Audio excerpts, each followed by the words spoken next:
Hello, everyone, and welcome to Healthy Tummies, Breastfeeding and the Gut Microbiome. We've got a really exciting panel today. Joining us with Sheila Janakos, the MPH IBCLC CEO of Healthy Horizons. I'm just going to give it one moment for people to slowly join. People are joining us from Facebook, from LinkedIn, and from YouTube.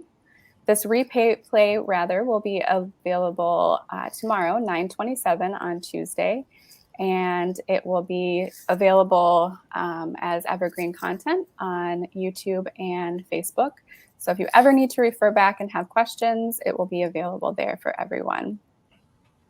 But without further ado, we'd like to welcome our wonderful panel that we have today. And again, as I mentioned, we have Sheila Janakos, our CEO of Healthy Horizons, who will be leading the discussion today. And then we have Christopher Gardner here, PhD. We also have Scarlett Karakash, and she's an MD. And we have Erica Sonnenburg, a PhD. Wonderful. Okay, great. So my name is Erica Sonnenburg. I'm a senior research scientist at Stanford in the Microbiology and Immunology department, where I run a lab with my husband, Justin Sonnenburg, and we study the gut microbiome and how it relates to human health. So I wanted to start with this image of the gut microbiome so you guys can all get a sense of what we're discussing today. This is an image that we took in our lab. It's a cross-section of a mouse intestinal cross-section, a colon section. And in the top left, all those little colored jelly beans that you see, those are all microbes that inhabit this animal's microbiome. And the green line that's going diagonal across the image is a mucus lining that our bodies secrete in order to keep our microbes within the intestine and separate from our own human cells. And the intestinal cells here are in the bottom right corner in blue. And so I hope this image gives you a sense of how numerous, how dense these microbes are within our gut, and also the intimate connection that exists between sort of our microbial self and our human self. We harbor trillions of these microbes, and they encode 100 times more gene than our own human genome. So just by genome, we're actually more microbial than we are human. And the field is rapidly transitioning from understanding who is there, which microbes inhabit our gut, towards understanding more what are these microbes doing and how are they influencing our health.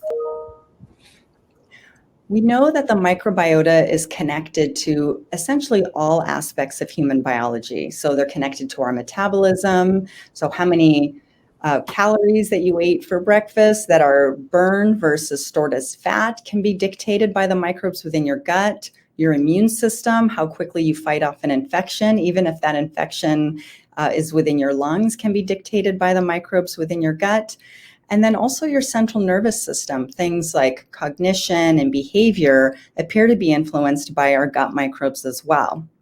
And this is really exciting because unlike our human genome, which is sort of fixed at conception, our microbiome is actually malleable and is an important lever on host biology. So we can't change our human genome, but there's hope that we can change the genomes within our microbiome. So how can we manipulate these microbes within our gut? And there's many different ways that we're investigating this. One is live microbes. You guys maybe have heard of fecal microbiota transplants. That's a live microbe therapeutic, or maybe probiotics. Prebiotics, which are another type of supplement that contain complex carbohydrates, other small molecules, synthetic biology approaches that are a lot more sort of advanced and designer approaches. But diet appears to be a major lever to control the human microbiome. And what's amazing about diet is it doesn't have to be FDA regulated. We don't have to do safety studies. You can change your diet tomorrow, and that can influence your microbiome.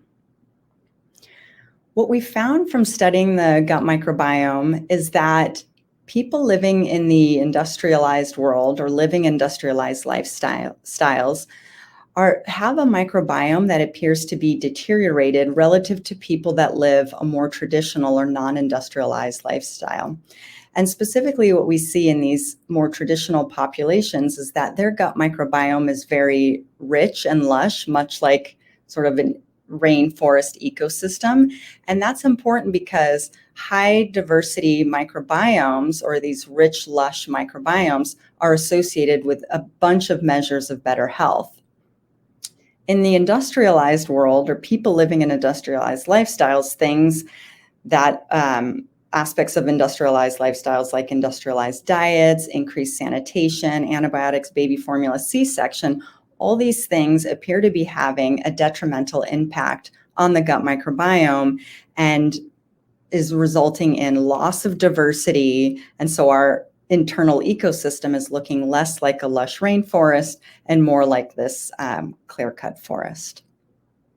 We know that the microbiota is passed down through generations. So one question we get a lot is, well, how do I even get my microbiome? And since infants are born largely without a microbiome, most of the microbiome that they acquire comes from the mother. And so whether that infant is born via a vaginal birth or C-section influences those first microbes that colonize the newborn baby, whether that baby's being breastfed or formula fed, whether there's a pet roaming around the house, all those things we know can influence the first set of microbes that colonize a newborn infant. So one thing to keep in mind is that your diet not only influences your own microbiome, but it can influence that of your progeny since you are transmitting microbes to your newborn child.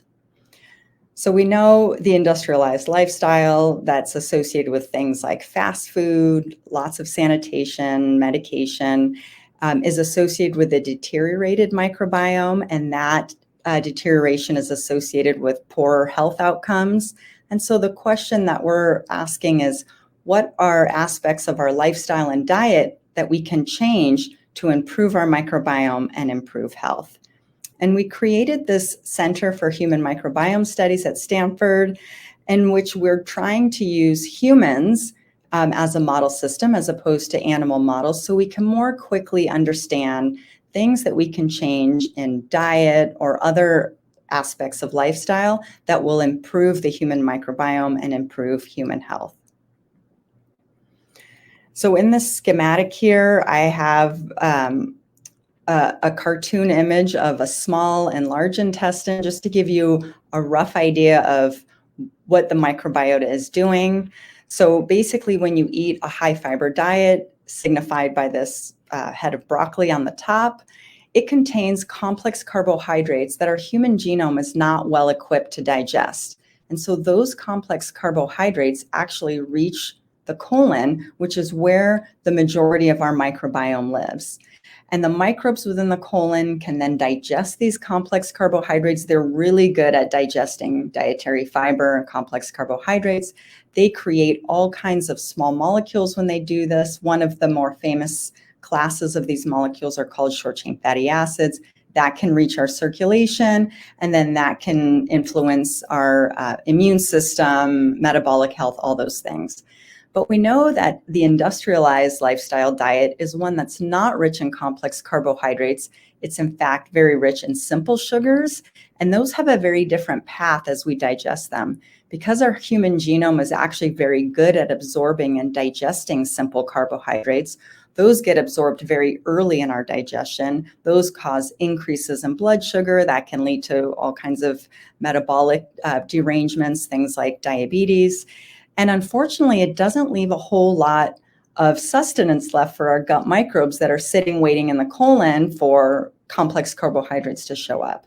So when you eat a diet that's very rich in simple sugars, the microbes are really forced to rely on the only complex carbohydrate source that's remaining, and that's within that mucus lining that I showed you at the beginning, that sort of green slime layer that divides our microbes from us.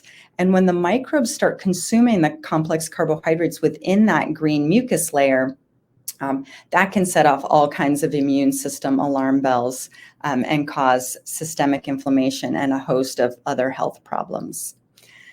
So we know that our environment is becoming more sanitized over time. And we wondered whether, nobody wants to go back to a time where we don't have antibiotics or that we don't have access to clean water. But we wondered whether something like fermented foods that contain live microbes, if those could be a way of introducing microbes back into our diet in a way that's very safe. So we wondered whether consumption of high fiber foods or high fermented food diets can improve the microbiota and health. So we had this study where half of the people ate a high fiber plant-based diet, half of the participants ate as many fermented foods as they could.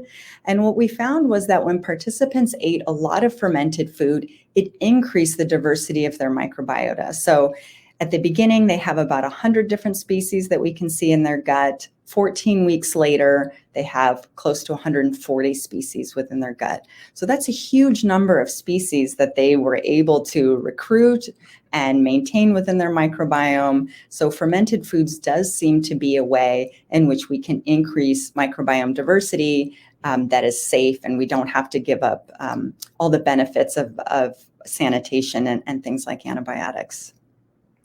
Interestingly, the participants that were in the high fermented food arm also saw decreases in tons of inflammatory markers. Serum cytokines and immune cell signals all decreased when they were consuming fermented foods.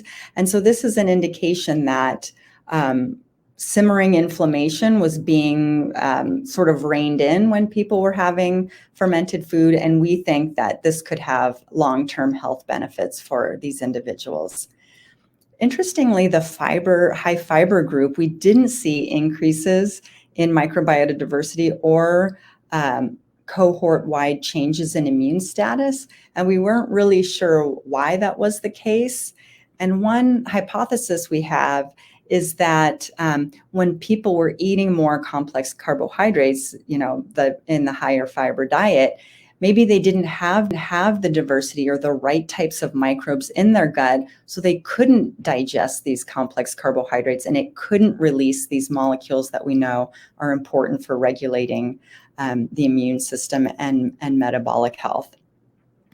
And so we're really interested in understanding now whether a combination of a high fiber diet and a high fermented food diet could really improve the microbiota of individuals. And specifically, we're very interested in understanding whether these dietary interventions can improve the microbiota of mothers, since we know that transmission of the microbiome from the mother to the baby is such an important facet of that baby's growing microbiome and their trajectory for health.